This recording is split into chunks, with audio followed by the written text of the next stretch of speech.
Hi at welcome muli dito sa channel. Ito na mga tol, One Piece Chapter 1125 full spoiler. Syempre bago natin simulan, huwag kalimutang mag-subscribe at like ang video ito bilang suporta sa ating channel. So One Piece Chapter 1125 at ang title nga nito How to Define Death. Nakanote na talagang patungkol nga ito sa mga Vegapunk at nasa isang sentence nga ito later on. Sa cover page naman nagpapatuloy nga ang kwento ni Yamato kung saan nakarating na nga raw siya sa kastilyo ni Oden at nire-reveal nga raw ito. Ang gumagawa nga ang karpinterong si Minamoto, pero nalaman nga ni Yamato na nawawala raw ang matanda. Nagsimula naman ang chapter sa Egghead Island at talagang may malay na nga ang mga Marines. Kausap nga raw ng mga ito ang mga Seraphim habang charge bago umalis dyan sa Egghead Island. So hindi ko nga matandaan pero parang ngayon nga lang na-reveal na charge pala ang mga Seraphim. At masasabi natin na isa nga ito sa mga disadvantage nila bilang mga clone. Anyway, si Kako at si Lucci naman daw nakasakay nga rin sa isang barko ng mga Marines at nagtanong nga ang isang Cyberpol agent sa kanila kung nasan ba si Stasi. At ang sagot nga ni Lucci, pinatay niya na nga raw ito. Pero sinasabing wala nga raw tayong makikitang emotion sa mukha ni Lucci habang sinasabi niya yan. Habang ang mukha naman daw ni Kako nakatago at parang pinipigilan nga raw nito yung emosyon niya. At hindi nga raw natin makikita si chapter na to si Stasi at Kizaru. So ayun, bumalik pala sa world government itong si Lucci at Kaku. Pero ano nga kaya talaga ang nangyari kay Stasi? Matatandaan natin last time na nagkaroon pa nga sila ng madramang sinikaku at tingin ko nga hindi mangyayaring mapapatay nga talaga siya ni Lucci. Lalo pat off-screen nangyari ito. Sa palagay ko yun na nga lang talaga ang sinabi ni Lucci at maaaring kasama na nga ng mga Vegapunk ngayon si Stasi.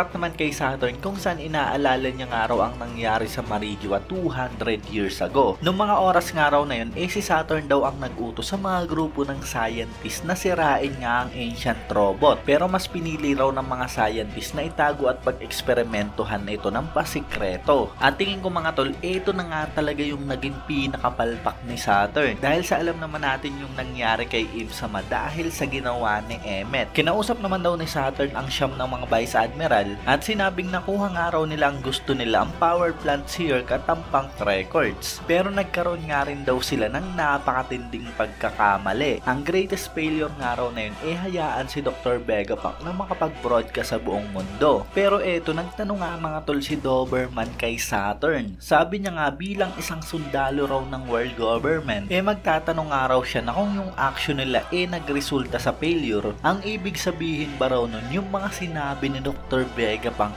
totoo. At ito ang matindi mga tol, hindi na nga nagsalita pa yang si Saturn. At bigla na nga lang daw nitong pinasabog ang ulo ni Vice Admiral Doberman. Similar nga raw yan sa nangyari dun sa isang sundalo sa chapter 1094. Sa harap nga yan mismo ng iba pang mga Vice Admiral at talagang biglang-bigla nga raw ang mga ito. So grabe, napakatindi nga yung action dito ni Saturn. Parang talagang insekto nga lang ang turing niya sa mga tauhan niya. Sa isang iglam nga lang dahil lamang sa isang tanong talagang napatay nga ang isang Vice Admiral. At kung iisipin natin, nagpapakita nga ito na talagang guilty sila. Siguradong naiisip na nga yan ng iba pang mga Vice Admiral at hindi na nga lang nag-react ang mga ito. Later on nandyan na nga ang karma ni Saturn, yun nga lang RIP para kay Doberman. Cut naman sa Labo Face kung saan napansin daw ni York na ang Cloud Machine nagtatrabaho ng kanya. Sinubukan niya nga raw pigilan ito pero huli na nga raw ang lahat dahil yung Punk Records, yung upper part ng napakalaking giant egg na-detach nga sa mismong Egghead Island, lumutang pataas salamat sa mga ulap. Gigil na gigil nga yang si York dahil sa ngayon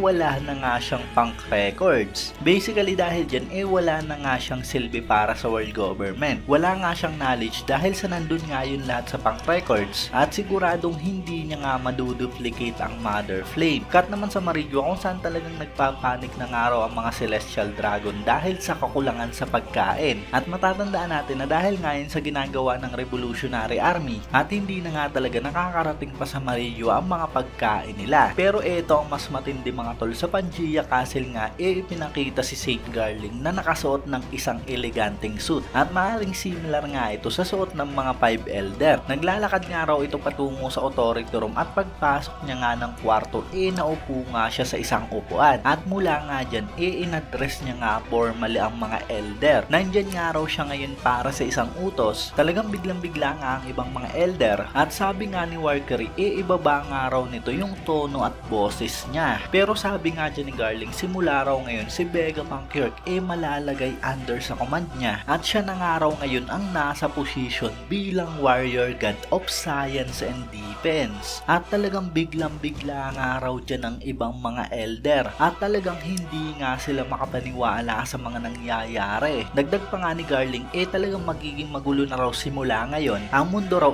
nasa walang kasiguraduhan na hindi pa nga raw talaga nila nakikita dati. At gawin nga raw nilang mas magandang lugar ang mundong ito ng magkakasama, sabi niya sa ibang mga elder. Ang simbolo nga raw ni Garling ang salitang star sa kanji. At kasabay nga niyan mga tol, balik sa Egghead Island kung saan talagang lumuhod na nga raw at humihiyaw na yang si Saturn. Nasa harap pa nga rin daw siya ng mga Vice Admiral at merong itim na apoy at mga lightning ang lumalabas sa katawan niya. Mula nga dyan naisip na nga ni Saturn si Im-sama, talagang hindi nga siya makapaniwala sa mga nangyayari. Bigla na nga lang daw tumanda ng napakabilis ang katawan ng Gorosei at nangalubot nga raw ito na parang isang mami. Biglang-bigla pa nga rin daw ang mga Vice Admiral at hindi nila alam kung ano ba ang gagawin. At bigla na nga lang daw narinig ni Saturn ang boses ni Imo mula sa isipan niya. Sabi nga ni Im-sama, bakit nga raw pinatakas ni Saturn si Joy Boy? Habang sabi naman ni Saturn maawa nga raw ito sa kanya. Ang kapangyarihan nga raw ni Joy Boy unpredictable at talagang lampas sa comprehension niya. At mula nga dyan talagang napahiyaw na nga lang ng napakalakas si Saturn at napakalakas na pagsabog ng itim na apoy at mga lightnings ang nangyari sa katawan niya. Matapos nga raw mawala ang apoy tanging makakalansay ni Saturn ang natira. So grabe mga tol ang nangyari dito kay Saturn. Instant karma nga ito sa ginawa niya kanina kay Doberman. Kung iisipin natin maaaring minuto nga lang ang pagitan nun at kung napaaga nga ng konti si Im-sama baka buhay pa nga ngayon si Doberman. Wala na nga tayong magagawa dyan. Ang masasabi na nga lang natin talagang napakatinding karma nga nito kay Saturn. Halos lahat nga ng kagaguhan nangyari sa Egghead Island si Saturn nga ang may pakana. Kaya talagang nararapat nga lang sa kanya ang hatol na ito ni Im-sama. Anyway, cut naman sa Punk Records kung saan tuluyan na nga itong lumilipad sa kalangitan at malayo na nga raw agad dito sa Egghead Island. At mula nga dyan sinasabing buhay pa nga raw si Shaka, si Edison, si Pythagoras at Atlas at nag-uusap nga raw sila patungkol kay York at sa Punk Records. Sabi nga ni Pythagoras yung brainwaves nga raw konektado sa Punk Records kahit nasaan pa sa mundo, kaya maaaring ma-access pa nga raw ni York yung brain information na to. Sabi naman ni Edison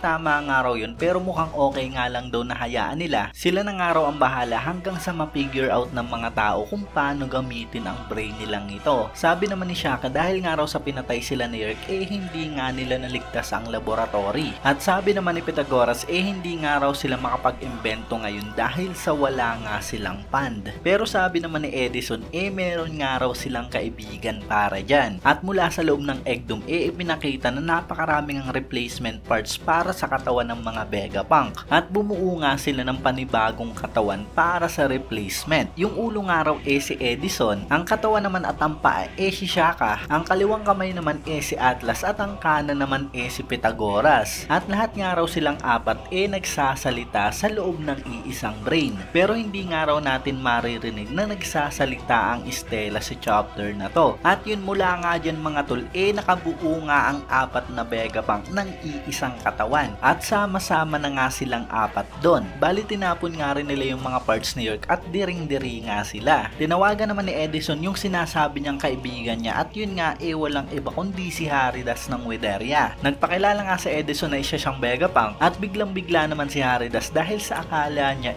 patay na nga ito. So ayun mga tol, hindi natin inaasahan na mabubuhay nga muli ang mga Vegapunk at nasa iisang katawan na nga lang sila ngayon. Sigurado ang unang pupuntahan nga nila ang Wideria at talagang magpapatuloy nga ang research nila. Napakatinding failure nga nito para sa world government. Inaasahan pa naman ni St. Garling na siya nga ang mamamahala kay York pero alam natin na wala ngang silbi si York kung wala nga ang Punk Records. At baka nga ang mangyari patay na lamang ng world government si York dahil dyan. Tukat naman sa last part sa Kamabaka Queendom kung saan sinamarize nga ni Koala yung mga sinabi ni Dr. Vegapunk. Sabi ni Bilibete ang mundo raw pala talagang lulubog sa dagat. Sabi naman ni Sabo ngayon nagme-make sense na raw na ang mga Celestial Dragon nakatira sa taas ng Red Light, ang pinakamataas na bahagi ng mundo. mundo. Sabi naman ni Ivankov, kaya rin daw siguro nagpatayo ng napakalalaking bridge ang world government, ang Tequila Wolf, Vodka Wolf, Rum Wolf, Bourbon Wolf since 700 years ago. Sabi naman ni Carason, totoo nga raw yun at lahat yun merong purpose, habang hindi nga talaga makapaniwala si Morley. At sa pagtatapos naman ng chapter, ipinakita nga si Monkey D. Dragon, nakatayo nga siya sa may beach habang kinakausap yung sarili niya. Sabi niya nga kay Vegapunk, wala nga raw guarantee na yung mga tao na naniniwala sa mga sinabi niya, gagawa ng preparasyon para sa kapayapaan. Kaya talagang kailangan nga raw nilang bilisan at tapusin agad dito. O baka ang mangyari pa raw, ang makipaglaban sila para sa safest place sa mundo. At talagang darating nga raw sila doon. So ang ibig sabihin nga rito ni Dragon, talagang kailangan na nga nilang umakto agad-agad dahil sa maaaring mangyari na nga agad yung pagtaas ng sea level. At pag nandun na nga, siguradong mag-aagaw-agawan nga ang mga tao para sa pinaka-safe na lugar sa buong mundo. So para hindi na nga dumating sa puntong yun, talagang kailangan na nga nilang tapusin ang world government. At dahil dun, talagang napakalapit na nga nating makita sa aksyon ng Revolutionary Army at si Monkey D. Dragon. Obviously mga tol, ang pupunteryahin nga nila walang iba kundi ang Marijoa. Yun nga talagang masasabi nating ligtas na lugar dahil sa napakataas nga ng posisyon nito. At napakaganda nga nung simulang strategy ng Revolutionary Army dahil sa ginugutom nga nila ang mga tao sa Marijoa. At syempre pag sumugod nga sila dun, siguradong mas mahina nga ito. Lalo pat inaabangan din ng Revolutionary Army na umakto na nga ang mga God's Knight. So ayun mga tol, ito na nga ang kabuuan ng full spoiler natin. Syempre kung nagustuhan mo nga ang video to, wag mo sana kalimutan mag-iwan ng like dahil napakalaking tulong na yan para sa ating channel. At yun, maraming salamat sa inyong panunod at mag-iingat kayo palagi. Bagang!